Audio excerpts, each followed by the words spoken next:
श्री शिवाय नमस्तु भयम। दोस्तों, जैसा कि आप सभी लोग जानते हैं कि 10 मार्च 2026 यानी मंगलवार को पड़ रही है चैत्र मास की शीतला सप्तमी तिथि।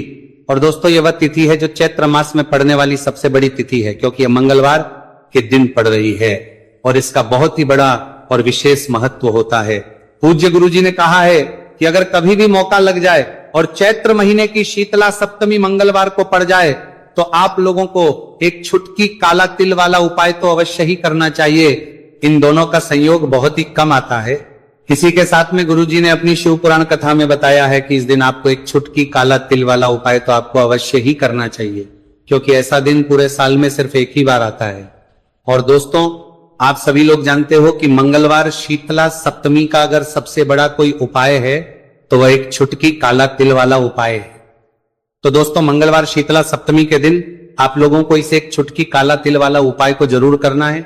बहुत सारे लोग होंगे जिन लोगों ने इस उपाय को ना किया हो, मतलब पूरा साल निकल गया, उन्होंने किसी भी दिन इस छुटकी काला तिल वाला उपाय को ना किया हो।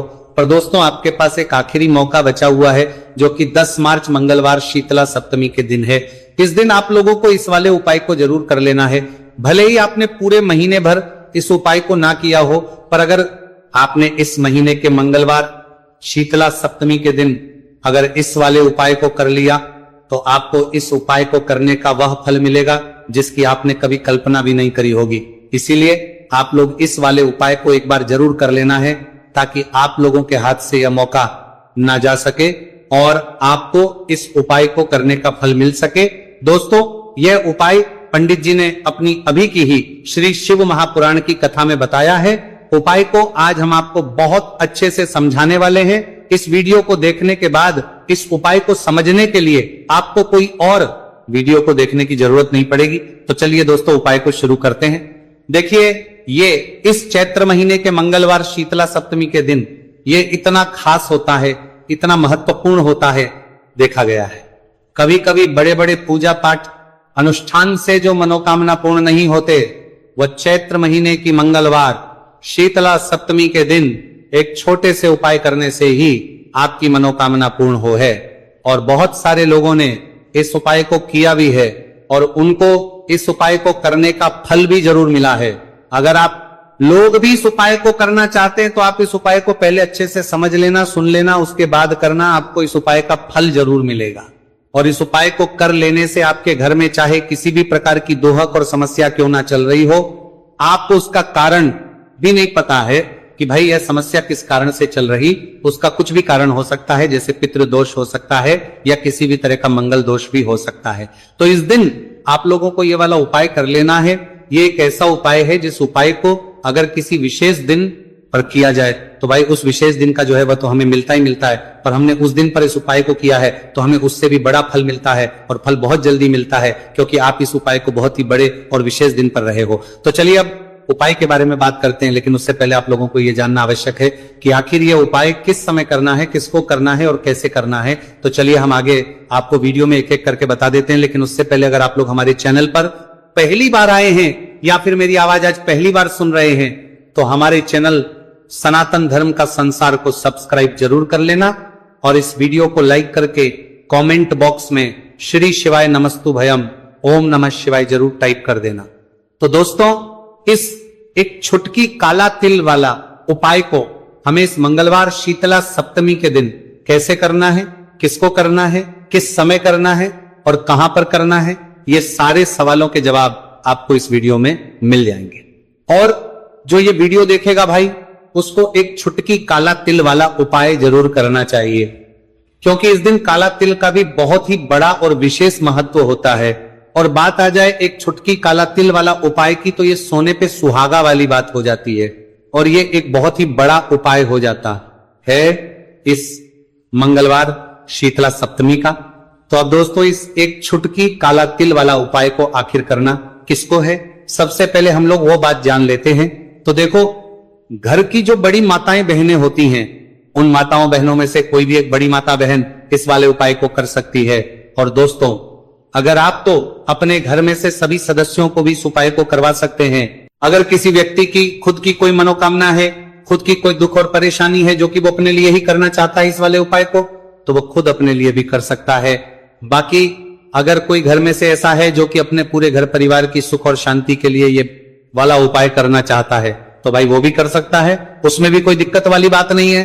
कहने का मतलब है कि इस उपाय को हर एक सदस्य भी कर सकता है और पूरे घर परिवार के सदस्य के लिए घर की बड़ी माताओं बहनों में से कोई एक माता बहन भी कर सकती है। माताएं बहनें अगर घर में उपस्थित ना हो या वह यह वाला उपाय ना कर पा रही हो तो फिर घर का कोई बड़ा सदस्य भी इस एक छुटकी काला तिल वाला उपाय को कर सकता है, चाहे फिर वह पुरुष ही क्यों ना हो, उसमें कोई भी दिक्कत वाली बात नहीं है। उसके बाद में दोस्तों जो अगला प्रश्न निकल आता है वो ये आता है इस उपाय को लेकर कि आखिर इस उपाय को हमें किस समय करना है, सुबह के समय करना है कि शाम के समय करना है। तो देखो इस वाले उपाय को आप लोग सुबह के समय भी कर सकते हो और शाम के समय प्रदोष काल में भी कर सकते हो। अब अगर आप पूछो कि भाई सबसे उत्तम समय कौन सा रहेगा इसे एक छुटकी काला तिल वाला उपाय को करने का, तो हम आपसे बस यही कहेंगे कि इस उपाय को आप सुबह के समय करेंगे तो ज्यादा बेहतर होगा। बाकी अगर प्रदोष काल शाम के समय भी करेंगे तो भी अच्छा होगा, उसमें कोई भी दिक्कत वाली बात नहीं है। तो अब दोस्तों जो अगली सबसे बड़ी और महत्वपूर्ण बात आती है वही आती है कि सुबह अगर हम उपाय को करेंगे तो हमें कितने बजे से लेकर कितने बजे तक के बीच में करना है, और शाम के समय प्रदोष काल में करेंगे तो हमें कितने बजे से लेकर कितने बजे के बीच में करना है। तो देखो सुबह जितनी जल्दी हो सके आप उपाय को करने की कोशिश करना कि अगर किसी कारणवश लेट भी हो जाओ, थोड़ी देर भी हो जाए तो 10 या 11 बजे तक भी आप उपाय कर लेना, पर 12 बजे से ज्यादा देरी ना हो, ठीक है, इस बात का ध्यान रखना। उसके बाद में दोस्तों अगर शाम के समय प्रदोष काल की बात करें, प्रदोष काल का जो समय होता है वो शाम के 6 बजे से शुरू हो जाता है। मतलब शाम के 6 बजे से लेकर 7 बजे के बीच का जो समय होता है ये समय प्रदोष काल का समय होता है। तो आप उपाय को 7 या 8 बजे के बीच में भी कर सकते हो। मतलब शाम के 6 बजे से रात 8 बजे के बीच में आप कभी भी इस वाले उपाय को कर सकते हो, उसमें कोई भी दिक्कत वाली बात नहीं है।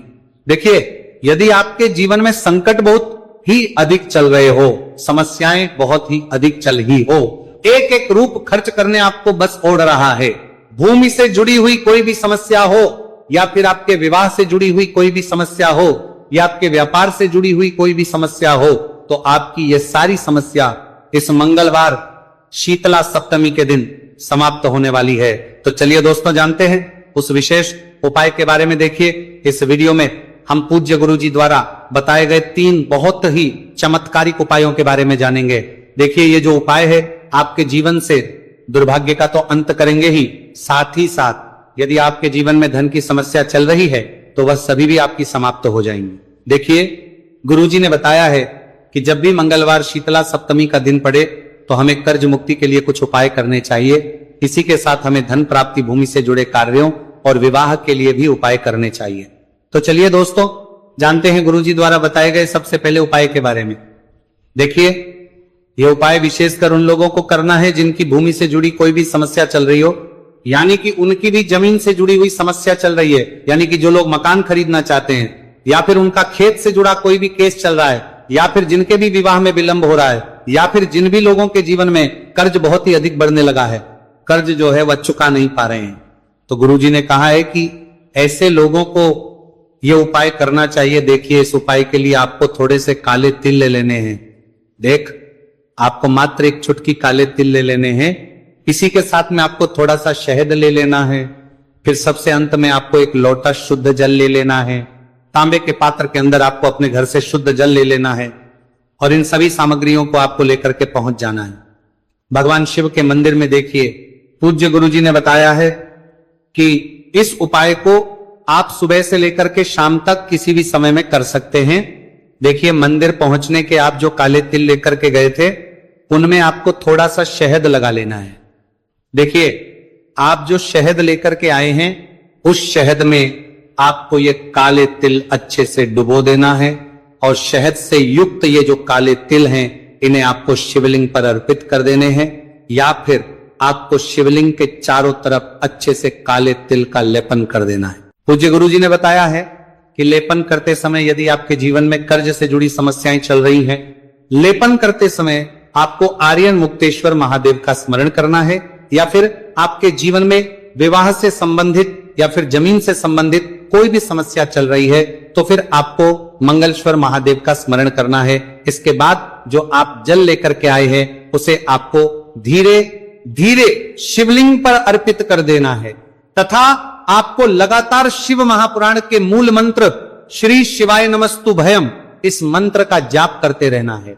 पूज्य गुरु जी ने बताया है कि सिर्फ एक मंगलवार शीतला सप्तमी ये उपाय करके देखना और आप स्वयं देखेंगे कि 2 से 3 महीने के अंदर आपके जीवन से जुड़ी हुई जो भी समस्याएं हैं बस सभी समस्या बहुत ही जल्द महादेव की कृपा से दूर होने लगेगी। तो दोस्तों इस प्रकार से आपको ये पहला उपाय ना है। अब हम जानते हैं दूसरे विशेष उपाय के बारे में। देखिए इस उपाय के लिए आपको एक प्यारी सी बेलपत्र ले लेनी है, इसी के साथ में एक लोटा शुद्ध जल लेना है तांबे के पात्र के अंदर और इसी के साथ में आपको थोड़ा सा शहद ले लेना है।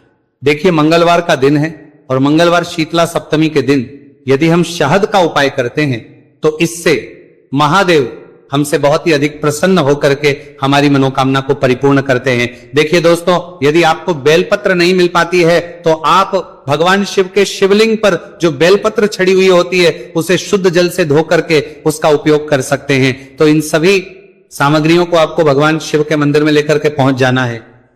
गुरु जी ने कहा है कि इस उपाय को भी आप सुबह से लेकर के शाम तक किसी भी समय में कर सकते हैं। देखिए मंदिर पहुंचने के बाद आपके पास जो एक बेलपत्र है और बेलपत्र की जो सबसे बड़ी वाली पत्ती होती है और उसकी जो चिकनी साइड होती है उस पर आपको अच्छे से शहद का लेपन कर देना है।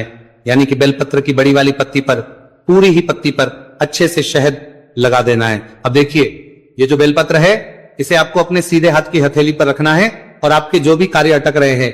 देखिए बहुत से लोग ऐसे होते हैं जो अपने नौकरी को प्राप्त करने के लिए सालों से तैयारी करते हैं लेकिन उनको नौकरी नहीं प्राप्त हो पाती है।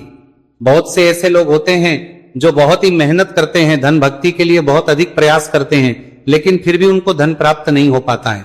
तो गुरुजी ने बताया है कि जब भी आपको अपने कार्यों में सफलता ना मिले तो फिर आपको मंगलवार के दिन इस उपाय को अवश्य करना चाहिए। देखिए अब आपको जिस भी कार्य में सफलता प्राप्ति करनी है उस कार्य को सफल बनाने के लिए आपको महादेव से प्रार्थना कर लेनी है और फिर ये जो एक बेलपत्र है इसे आपको भगवान शिव के शिवलिंग पर अर्पित कर देनी है। देखिए बेलपत्र की चिकनी साइड जिस पर आपने शहद लगाए हैं वह शिवलिंग से स्पर्श रहेगी और इसकी जो डंडी है वह आपको जलाधारी की ओर रखनी है। इस प्रकार से आपको यह बेलपत्र अर्पित कर देनी है। अब देखिए आप जो एक लोटा जल लेकर के आए हैं उसे आपको भगवान शिव के शिवलिंग पर धीरे धीरे अर्पित कर देना है। श्री शिवाय नमस्तु भयम इस मंत्र का जाप करते हुए देखिए जैसे ही यह जल शिवलिंग से होकर के जलाधारी की ओर बह करके आएगा तो इसे आपको थोड़ा सा अपने सीधे हाथ की हथेली में झेल लेना है।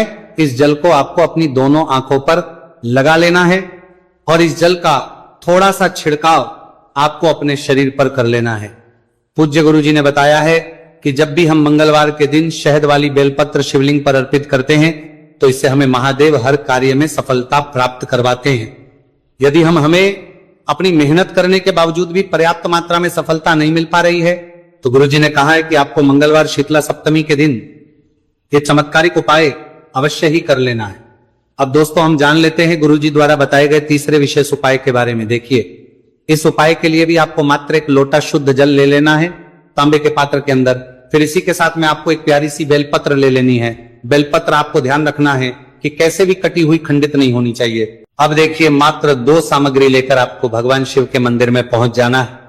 पूज्य गुरुजी ने बताया है कि यह उपाय विशेषकर उन लोगों को करना है जिनकी कोई भी विशेष मनोकामनाएं जो कई दिनों से परिपूर्ण नहीं हो पा रही है, चाहे वह विवाह से संबंधित हो, नौकरी से संबंधित हो, व्यापार से संबंधित हो, चाहे किसी भी प्रकार की मनोकामना है जो परिपूर्ण नहीं हो पा रही है तो उसके लिए आपको यह उपाय करना है। देखिए इस उपाय को भी आप सुबह से कि शाम तक किसी भी समय में कर सकते हैं। देखिए मंदिर पहुंचने के बाद सबसे पहले तो आप बेलपत्र लेकर के आए हैं, उसे आपको अपने सीधे हाथ की हथेली पर रखना है और आपको महादेव से प्रार्थना करनी है कि हे मेरे महादेव, मेरी ये जो मनोकामनाएं बहुत दिनों से अधूरी है, मैंने कई प्रकार के उपाय कर लिए हैं, कई प्रकार के व्रत कर लिए हैं, लेकिन अभी तक मेरी मनोकामना परिपूर्ण नहीं हो पाई है, तो उस मनोकामना को परिपूर्ण करने के लिए प्रार्थना करनी है और यह एक बेलपत्र आपको शिवलिंग पर अर्पित कर देनी है। देखिए बेलपत्र की जो चिकनी साइड है वह शिवलिंग से स्पर्श रहेगी और इसकी जो है वो आपको जलाधारी की ओर रखनी है। इस प्रकार से आपको ये बेलपत्र अर्पित कर देनी है, इसी प्रकार से आपको ये बेलपत्र अर्पित करनी है। अब देखिए, आप जो एक लोटा शुद्ध जल लेकर के आए हैं, इसे आपको धीरे धीरे शिवलिंग पर अर्पित कर देना है। इस मंत्र का जाप करते हुए देखिए, जल अर्पित करते हुए आपको कम से कम 11 बार श्री शिवाय नमस्तु भयम या फिर ओम नमः शिवाय इस मंत्र का जाप कर लेना है। पूज्य गुरुजी ने बताया है कि जो भी व्यक्ति 10 मार्च मंगलवार शीतला सप्तमी के दिन शिवलिंग के सामने इस उपाय को करता है तो उसकी जो भी मनोकामना है वह महादेव की कृपा से निश्चित ही परिपूर्ण हो जाती है। तो दोस्तों, यह थे पूज्य गुरुजी द्वारा बताए गए कुछ बहुत ही खास उपाय। अगर आपको जानकारी अच्छी लगी हो तो वीडियो लाइक करिएगा। मिलते हैं फिर एक नए वीडियो के साथ। श्री शिवाय नमस्तु भयम।